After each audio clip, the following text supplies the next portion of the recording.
ओम शांति 25/12/2024 प्रातः मुरली बाप दादा मधुबन। बाबा कहते मिठे बच्चे प्रत्येक कर्म श्रीमत अनुसारे करिबा ही सर्वश्रेष्ठ चाट अर्थात धारणा। जेउ संतान मानकर श्रीमत प्रति सम्मान रहिछि सेमाने मुरली निश्चिंत पढ़िबे। प्रत्येक कर्म श्रीमत अनुसारे करिबा ही सर्वश्रेष्ठ चाट अर्थात धारणा। जेउ संतान मानकर श्रीमत प्रति सम्मान रहिछि सेमाने मुरली निश्चिंत पढ़िबे। बाबांकर प्रश्न अछि, तुम भली ईश्वरंकर पिलामानकु केउ प्रश्न केही भी पचाई पारिबे नाही। तुम भली ईश्वरंकर पिलामानकु केउ प्रश्न केही भी पचारि पारिबे नाही। उत्तर, तुम मानकु एकथा केही भी पचारि पारिबे नाही जे तुमे संतुष्ट अछ, खुशी रे अछ, काहेकि ना तुमे कहूछ आमे सदा सर्वदा खुशी रे अछु। पार ब्रह्मरे रहुथिबा परम पितांकु पाइबार चिंता थिला, से तो मिलिगले, बाकी केउ कथा पाई चिंता करिबा।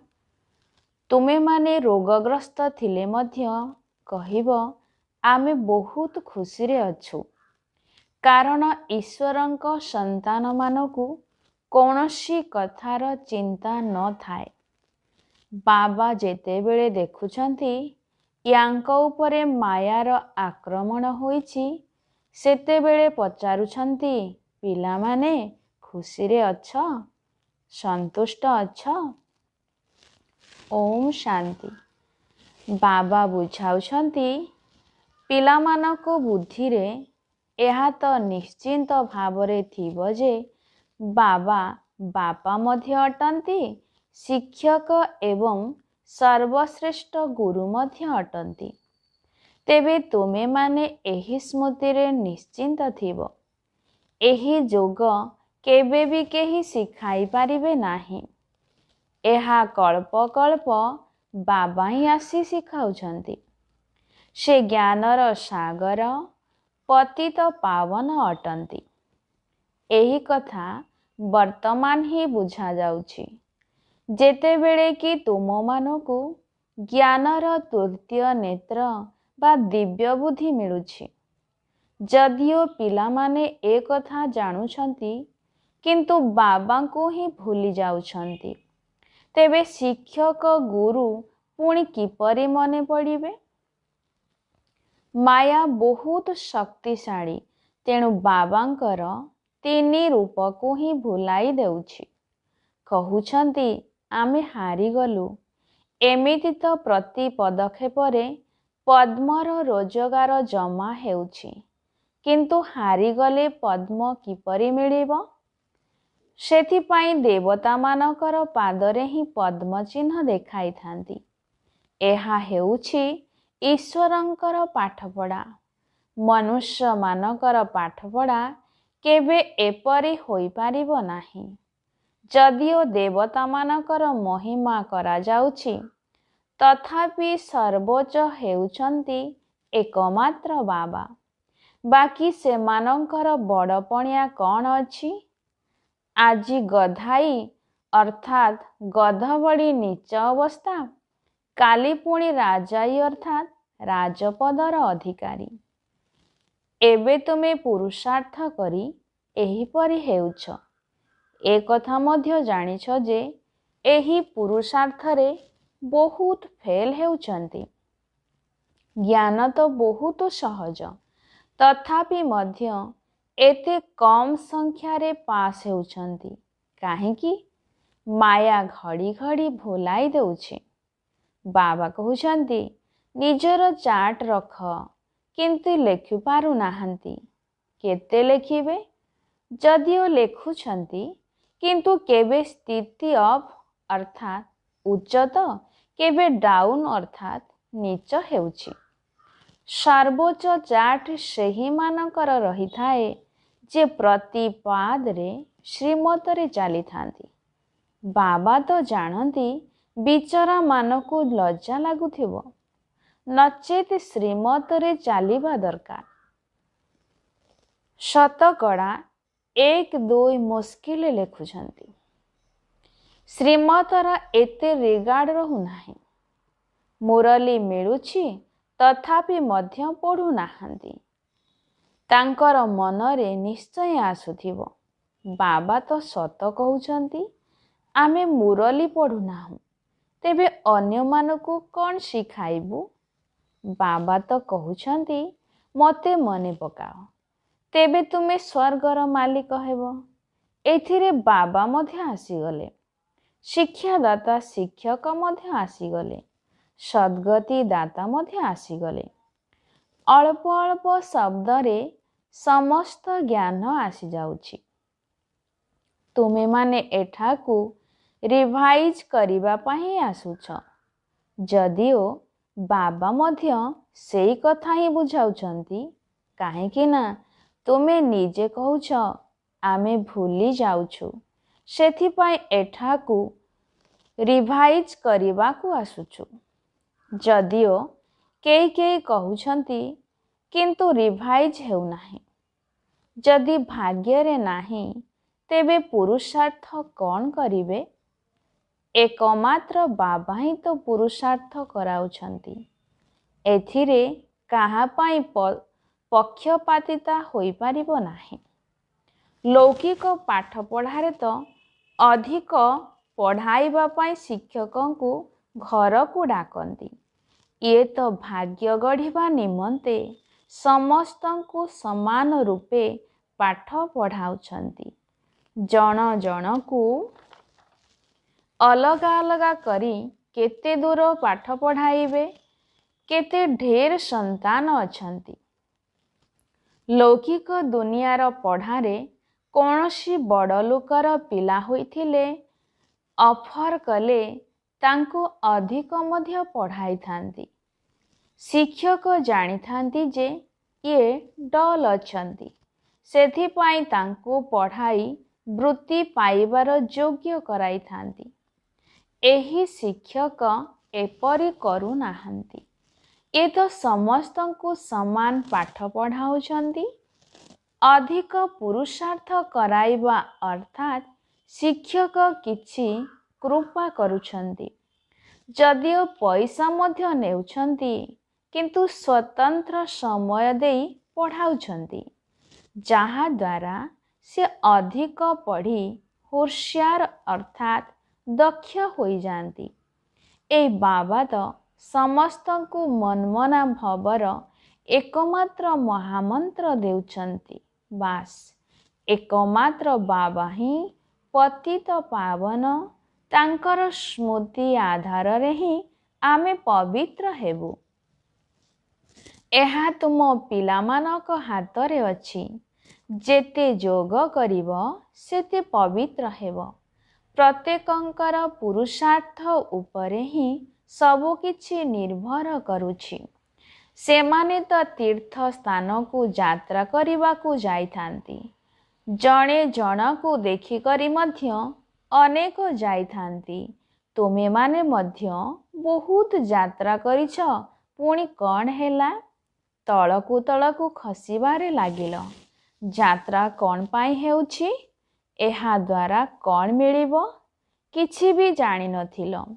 ଏବେ ତୁମର ଏହା ହେଉଛି ଯୋଗର ଯାତ୍ରା। ଶବ୍ଦ ହିଁ ଗୋଟିଏ, ମନ୍ମନା ଭବ। ଏହି ଯାତ୍ରା ହେଉଛି ତୁମର ଅନାଦି ଯାତ୍ରା। ସେମାନେ ମଧ୍ୟ କହୁଛନ୍ତି ଆମେ ଏହି ଯାତ୍ରା ଅନାଦି କାଳରୁ କରି ଆସିଛୁ। କିନ୍ତୁ ଏବେ ତୁମେ ଜ୍ଞାନଯୁକ୍ତ କଥା କହୁଛ ଯେ ଆମେ କଳ୍ପ କଳ୍ପ ଏହି ଯାତ୍ରା କରୁଛୁ। ଏହି ଯାତ୍ରା ନିଜେ ବାବା ଆସି ଶିଖାଉଛନ୍ତି। ହଦ୍ର ଯାତ୍ରାରେ କେତେ ଧକ୍କା ଖାଇଥାନ୍ତି, କେତେ ପାଟିତୁଣ୍ଡ ହୋଇଥାଏ। ଏହା ହେଉଛି ଗହନ ଶାନ୍ତିର ଯାତ୍ରା। ଏଥିରେ एकमात्र बाबा को ही मने पकाइबाकू हेबो। ए जोग द्वारा ही पवित्र हेबो। तुमको बाबा ए सत्य सत्य आत्मिक यात्रा शिखाइछन्ति। हद्र यात्रा तो तुमे माने जन्म जन्मांतर करि आसिछ, तथापि मध्य गाउछन्ति चारो तरफ लगाए फेरे। भगवान को ठारू तो दूरे ही रहिलु, यात्रारू आसी पुणी बिकारी हेउछन्ति। तेबे फायदा कौन अछि? एबे तुमे माने जानुछ एहा हेउछि पुरुषोत्तम संगम युग। जेतेबेले कि बाबा आसिछन्ति, दिने समस्ते जानिजिबे जे बाबा आसिछन्ति। शेषरे भगवान किपरि मिलिबे ए कथा तो केही भी जानी नाहंती। केही केही तो भाबुछन्ति कुकुर बिलेई भितरे मिलिबे। कौन एमानक भितरे भगवान मिलिबे? केते मिछ कथा। अशुद्ध खाइबा, अशुद्ध पीवा, अशुद्धिरे रात्रि व्यतीत करिबा, सेथिपाई एहाको ही कुहा जाउछि मिथ्याखंड। स्वर्ग को सत्यखंड कुहा जाए। भारत ही स्वर्ग थिला। स्वर्गरे सबु भारतवासी माने ही थिले। आजि सेई भारतवासी नरकरे अछन्ति। एकथा तो तुमे मिठा मिठा संतान माने जानिछ जे आमे बाबांको श्रीमत आधारे भारत को पुणी थरे स्वर्ग करुछु। से समय भारत रे आउ केही रहिबे नाही। सारा विश्व पवित्र होई जीव। एबे तो केते ढेर धर्म सब अछि। बाबा सारा कल्पवृक्षर ज्ञान शुणाउछन्ति। तुमको पुणी थरे मने पकाई देउछन्ति। तुमे सेही देवता थिल, पुणी वैश्य शूद्र हेल। एबे तुमे ब्राह्मण होइछ। एही अक्षर केबे कोनोसी सन्यासी उदासी विद्वान का द्वारा शुणिछ? एही हम स्वर अर्थ को बाबा केते सहज करे शुणाउछन्ति। हम स्वर अर्थ मु आत्मा एही परि चक्र लगाउछि। सेमान तो कहि देउछन्ति आमे आत्मा सो परमात्मा, परमात्मा सो आत्मा। जणे केही हेले भी नाहंती जहाँ को हम स्वर अर्थ जनाथिबो। बाबा कहउछन्ति हम स्वर जो मंत्र अछि ताहा सर्वदा बुद्धिरे मने रहिबा उचित। नचेत चक्रवर्ती राजा किपरि हेबो? सेमाने तो 84 जन्मर अर्थ को मध्य बुझु नाहंती। भारत रे ही उत्थान एवं पतनर गायन रहिछि। सतो प्रधान, सतो रजो तमो, सूर्यवंशी चंद्रवंशी। एबे तुमे माने सबु किछि जानी गलणी। एकमात्र बाबा बीज रूप को ही ज्ञानर सागर कुहा जाउछि। से एही सृष्टि चक्र रे आसु नाहंती। एपरि नुहे जे आमे आत्मा ही परमात्मा होई जाउछु। ना, बाबा निज सदृश ज्ञानवान करुछन्ति। निज समान ईश्वर करू नाहंती। एही कथा को भल भावरे बुझिबा दरकार। तेबे जाई बुद्धि रे चक्र चाली पारिबो। तुमे बुद्धि द्वारा बुझी पारिबो जे आमे किपरि 84 जन्मर चक्र रे आसुछु। एथिरे समय, वर्ण, वंशावली सबो किछि आसी जाउछि। एही ज्ञान द्वारा ही तुमे उच्चरु उच्च हेउछ। जदि ज्ञान थिबो तेबे अन्य मानकु मध्य देई पारिबो। से स्कूल मानकरे जेतेबेले परीक्षा हुए सेतेबेले फॉर्म आदि पूरण कराई थांती। प्रश्न पत्र बिलातरु आसी थाए। जे बिलातरे पढ़ुथिबे तांको भितरे केही बड़ एजुकेशन मिनिस्टर थिबे जे कि जांच करुथिबे। एठारे तुम पेपर को किए जांच करिवो? तुमे निजे ही करिवो। निजे जहा चाहुच ताहा हुओ। पाठ पढ़ी जेउ पद बाबांको ठारू नेबाकू चाहुछ ताहा नेइनियो। जेते बाबा को मने पकाइबो, अन्य मानकर सेवा करिबो, सेतिकी फल मिलिबो। तांकर सेवा करिबा पाई चिंता रहिबो, काहेकि ना राजधानी स्थापन हेउछि। तेणु प्रजा मध्य दरकार। सेठारे मंत्री इत्यादिंकर आवश्यकता रहिबो नाही। एठारे तो जेतेबेले बुद्धि कम होई जाए, सेतेबेले मंत्रींकर आवश्यकता होइथाए। बाबांको पाखकु मध्य राय नेबाकू आसीथांती। बाबा पैसा अछि कौन करिबु? धंदा किपरि करिबु? बाबा कहिथांती एही दुनियार व्यवसायर कथा नहीं एठाकू आस नाही। हाँ, जदि के निराश हेउथिबो तेबे तांकू सांत्वना देबा पाई अल्प किछि कहि देइथांती। किंतु मोर एहा धंदा नुहे। मोर धंदा हेउछि तुमको पतितरु पावन करी विश्वर मालिक कराइबा। तुमको सर्वदा बाबांको ठारू श्रीमत नेबा उचित। वर्तमान तो समस्तंकर आसुरी मत, ताहा सुख धाम। सेठारे केबे एभली पचारिबे नाही जे राजी खुशी अछ, देह भल अछि। एही शब्द एहीठारे ही पचारा जाए। सेठारे एही अक्षर रहिबो नाही। दुख धामर कौनसी कथा सेठारे रहिबो ही नाही। किंतु बाबा जानिछंती पिलामानको पाखरे मायार प्रवेशता हेउछि। तेणु बाबा पचारुछंती ठीक ठाक अछ, राजी खुशी अछ? मनुष्य माने एठाकार शब्द को तो बुझी पारिबे नाही। केही पचारिले तुमे कहि पारिबो जे आमे ईश्वरंकर संतान, आमको कौन भल मंद विषय पचारुछ? चिंता थिला पार ब्रह्मरे रहुथिबा बाबांकर, एबे से मिली गले, एबे कौन चिंता?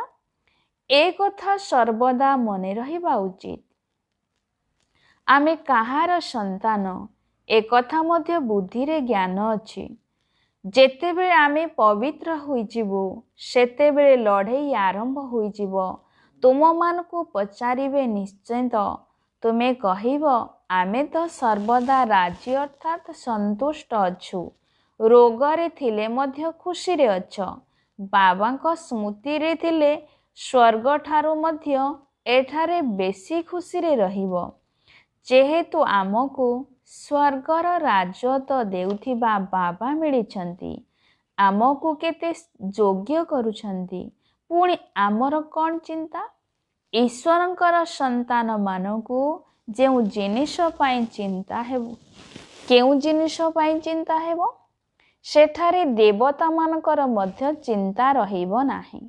देवता मानको उपरे रहिछंती ईश्वर। तेबे ईश्वरंको संतान मानकु की चिंता होई पारे? बाबा आमको पाठ पढ़ाउछंती। बाबा आमर शिक्षक सद्गुरु अटंती। बाबा आम उपरे राज मुकुट दे रखुछंती। एहाको इरांजी रे कहउछंती क्राउन प्रिंस। पितांकर मुकुट संतान पिंधिबे। तुमे माने जानिछ सत्य जुगरे सुख ही सुख रहिबो। प्रकृतरे सेई सुख सेतेबेले पाइबो जेतेबेले सेठाकू जीवो। ताहा तो तुमे ही जानिछ। सत्य जुगरे कौन हेबो? एई शरीर को त्याग करी आमे केउ आड़े जीवु? एबे तुमको प्रैक्टिकल रे बाबा पाठ पढ़ाउछंती। तुमे जानिछ आमे प्रकृतरे स्वर्ग को जाउछु। जेउ माने कहउछंती अमुक स्वर्ग को गला, से माने जानि नाहंती स्वर्ग एवं नरक काहाकू कुहा जाउछि। कल्पर आयु ही लक्ष लक्ष वर्ष लेखि देइछंती। जन्म जन्मांतर ए ज्ञान शुणी शुणी ତୁମର ପତନ କଳା ହୋଇଯାଇଛି। ଏବେ ତୁମମାନଙ୍କ ବୁଦ୍ଧିରେ ଅଛି ଯେ ଆମେ କେଉଁଠାରୁ ଆସି କେଉଁଠାରେ ପଡ଼ିଛୁ। ସତ୍ୟ ଯୁଗରୁ କେବଳ ତଳକୁ ଖସିବାରେ ଲାଗିଲୁ।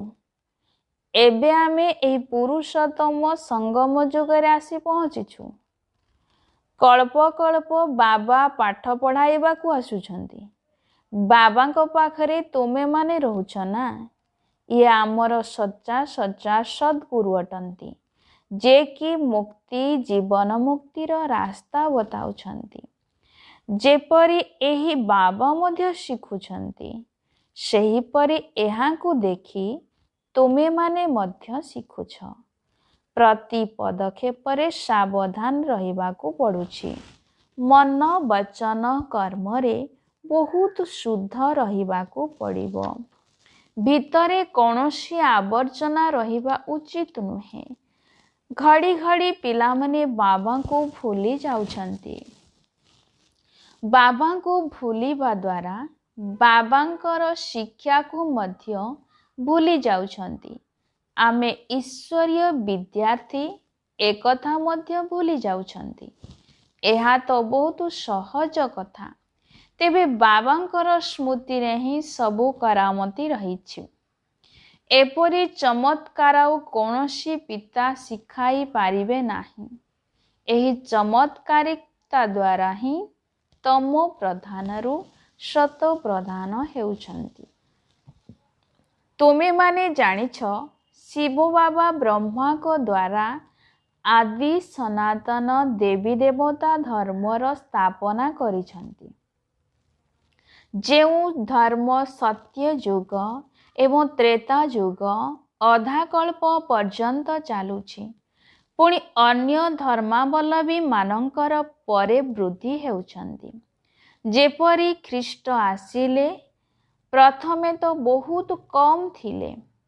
ଯେତେବେଳେ ବହୁତ ବୃଦ୍ଧି ହୋଇଯିବେ, ସେତେବେଳେ ରାଜତ୍ୱ କରିପାରିବେ। ଖ୍ରୀଷ୍ଟିଆନ ଧର୍ମ ବର୍ତ୍ତମାନ ପର୍ଯ୍ୟନ୍ତ ମଧ୍ୟ ଅଛି, ବୃଦ୍ଧି ହୋଇ ଚାଲିଛି। ସେମାନେ ଜାଣିଛନ୍ତି ଯେ ଖ୍ରୀଷ୍ଟଙ୍କ ଦ୍ୱାରା ଆମେ ଖ୍ରୀଷ୍ଟିଆନ ହୋଇଛୁ। ଆଜିଠାରୁ 2000 ବର୍ଷ ପୂର୍ବରୁ ଖ୍ରୀଷ୍ଟ ଆସିଥିଲେ। ତାପରେ ପୁଣି ବୃଦ୍ଧି ହୋଇ ଚାଲିଲା। ଖ୍ରୀଷ୍ଟିଆନ ମାନେ କହିବେ, ଆମେ ଖ୍ରୀଷ୍ଟଙ୍କର। ପ୍ରଥମେ ଖ୍ରୀଷ୍ଟ ଜଣେ ଆସିଲେ, ତାଙ୍କର ଧର୍ମ ସ୍ଥାପନ ହେଲା, ପୁଣି ବୃଦ୍ଧି ହୋଇ ଚାଲିଥାଏ। 1 ରୁ 2, 2 ରୁ 4, ଏହିପରି ପୁଣି ବୃଦ୍ଧି ହୋଇ ଚାଲେ। ଏବେ ଦେଖ, ଖ୍ରୀଷ୍ଟିଆନ ମାନଙ୍କର ବୃକ୍ଷ କେତେ ବଡ଼ ହୋଇଗଲାଣି। ତେବେ ଦେବୀ ଦେବତା କୁଳ ହେଲା ମୂଳଦୁଆ। ସେଥିପାଇଁ ବ୍ରହ୍ମାଙ୍କୁ ଗ୍ରେଟ୍ ଗ୍ରେଟ୍ ଗ୍ରାଣ୍ଡଫାଦର ଅର୍ଥାତ୍ ଆଦି ପିତା କୁହାଯାଉଛି। କିନ୍ତୁ ଭାରତବାସୀ ଏକଥା ଭୁଲି ଯାଉଛନ୍ତି ଯେ ଆମେ ପରମପିତା ପରମାତ୍ମା ଶିବଙ୍କର ଡାଇରେକ୍ଟ ସନ୍ତାନ ଅଟୁ। ଖ୍ରୀଷ୍ଟିଆନ ମାନେ ମଧ୍ୟ ବୁଝୁଛନ୍ତି ଯେ ଆଦିଦେବ ଏଠାରେ ଜନ୍ମ ନେଇଛନ୍ତି, ଯାହାଙ୍କର ଏହି ମନୁଷ୍ୟ ବଂଶାବଳୀ ଅଟେ। ବାକି ତ ସେମାନେ ଖ୍ରୀଷ୍ଟକୁ ହିଁ ମାନିବେ। ଖ୍ରୀଷ୍ଟ ଓ ବୁଦ୍ଧଙ୍କୁ ସେମାନେ ପିତା ବୋଲି ଭାବୁଛନ୍ତି। ଏହା ଏକ ବଂଶାବଳୀ ଅଟେ ନା।